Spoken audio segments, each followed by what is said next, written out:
Pada pertemuan kali ini kita akan membahas terkait dengan transport layer.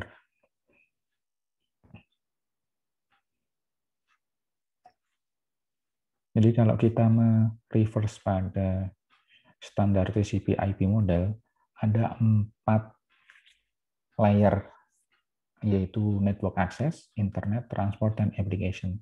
Sedangkan kalau di OSI ada 7 layer. Pada OSI nanti transport layer ini ada di layer keempat, sedangkan pada TCP/IP model itu ada pada layer ketiga. Jadi transport layer ini fungsinya adalah bertanggung jawab terkait dengan komunikasi antar host. Transport layer sendiri sebenarnya terdiri dari 2 protokol utama, yaitu TCP dan UDP. TCP adalah Transmission Control Protocol, kemudian UDP adalah User Datagram Protocol. Jadi inti dari pembahasan transport layer biasanya seputar dengan kedua protokol ini. Nah, untuk lebih lengkapnya bagaimana karakteristik dari masing-masing protokol ini, kita akan bahas di slide berikutnya. Nah, pada slide ini kita akan coba membahas terkait dengan karakteristik dari protokol TCP. Jadi, protokol TCP ini memiliki karakter yang pertama adalah connection oriented, yang kedua adalah reliable, dan ketiga adalah flow control, dalam artian mendukung flow control. Jadi connection oriented itu seperti apa? Jadi pada protokol TCP ini ketika dia mau melakukan pengiriman data, yang dilakukan adalah membuat jalur komunikasi terlebih dahulu.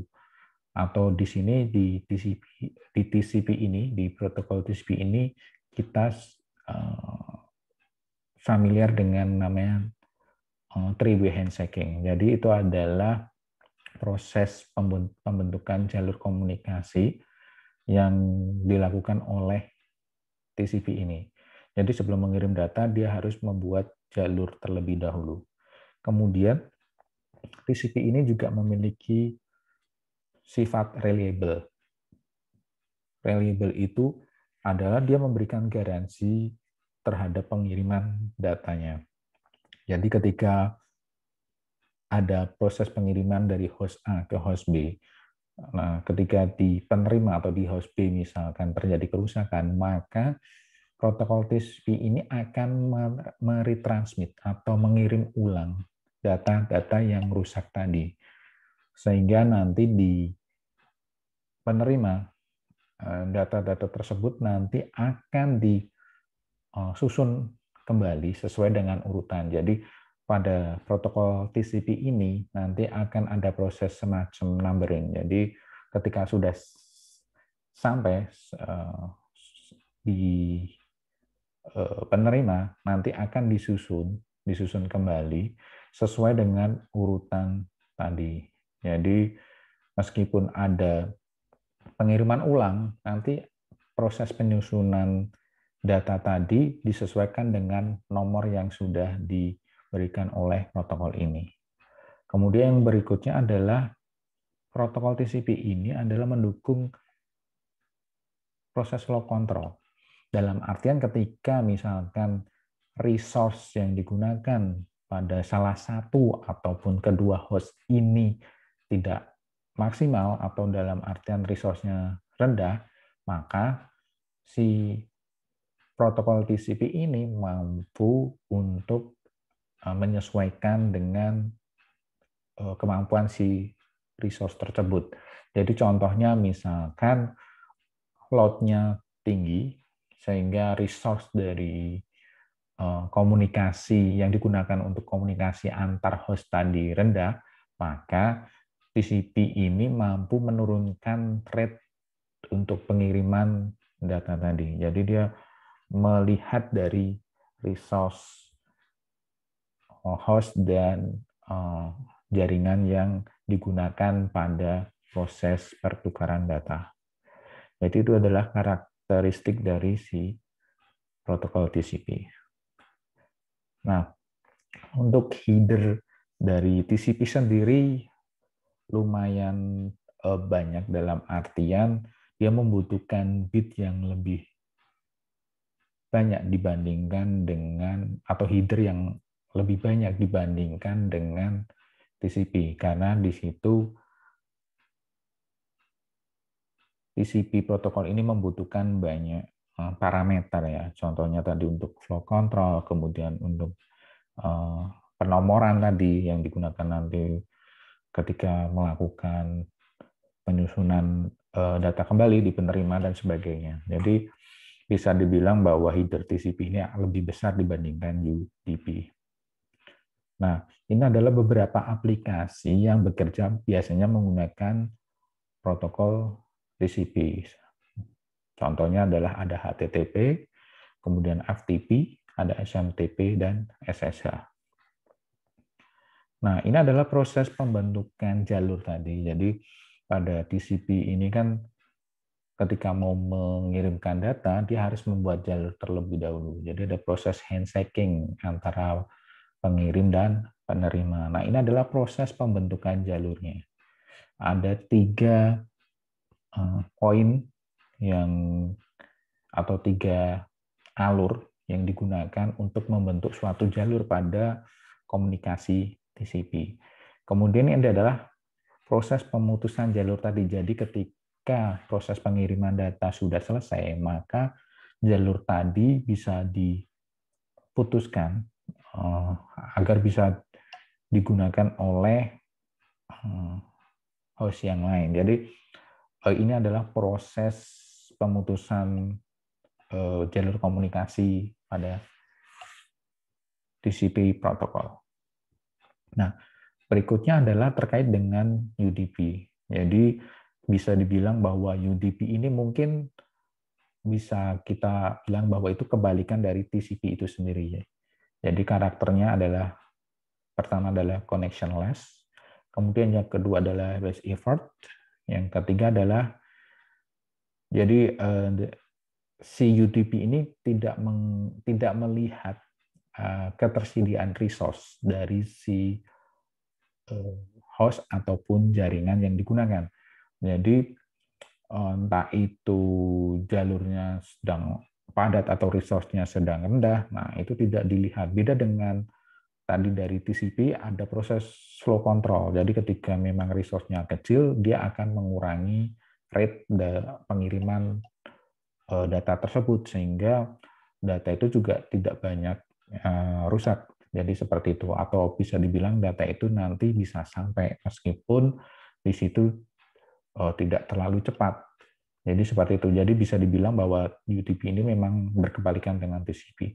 Nah, connectionless sendiri apa? Jadi ketika mengirimkan data, dia tidak perlu membuat jalur komunikasi terlebih dahulu, seperti halnya dengan TCP. Kemudian yang berikutnya adalah base effort. Jadi di situ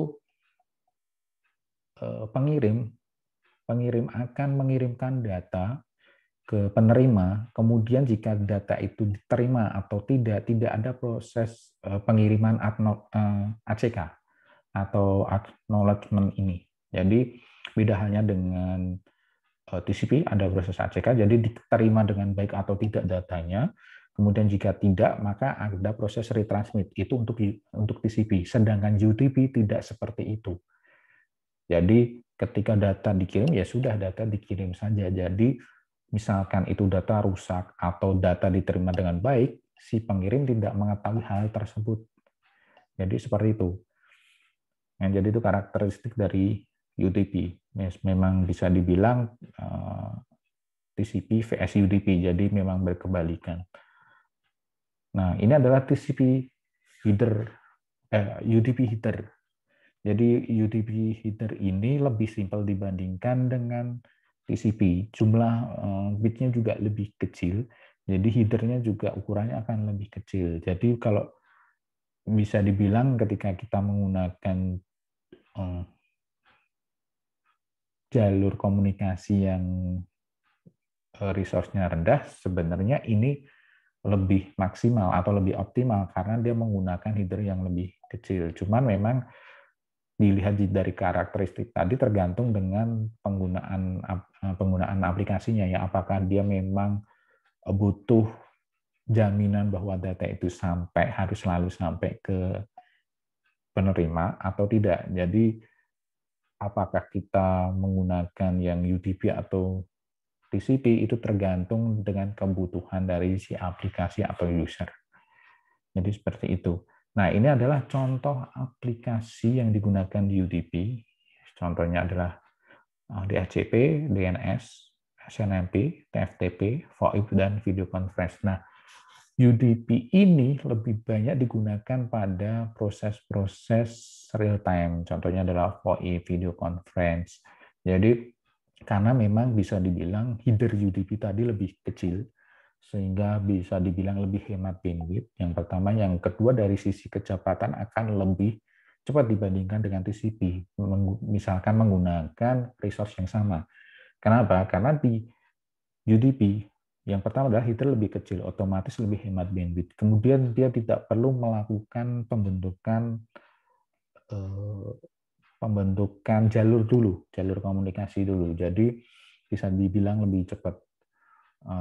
Kemudian tidak perlu melakukan penomoran, kemudian nanti melakukan pembentukan ulang di penerima, tidak seperti itu. Jadi bisa dibilang bahwa waktu yang digunakan pada proses pengiriman data dari pengirim ke penerima menggunakan protokol UDP ini lebih singkat dibandingkan dengan TCP. Oleh karena itu, kenapa banyak aplikasi-aplikasi real time itu menggunakan protokol UDP ini. Yaitu tadi contohnya untuk VoIP atau video conference. Jadi bisa dibilang bahwa masing-masing protokol itu memiliki kelebihan dan kekurangan masing-masing, dan tiap protokol memiliki aplikasi-aplikasi yang memang cocok digunakan untuk masing-masing protokol tersebut. Berikut penjelasan singkat terkait dengan transport layer. Terima kasih.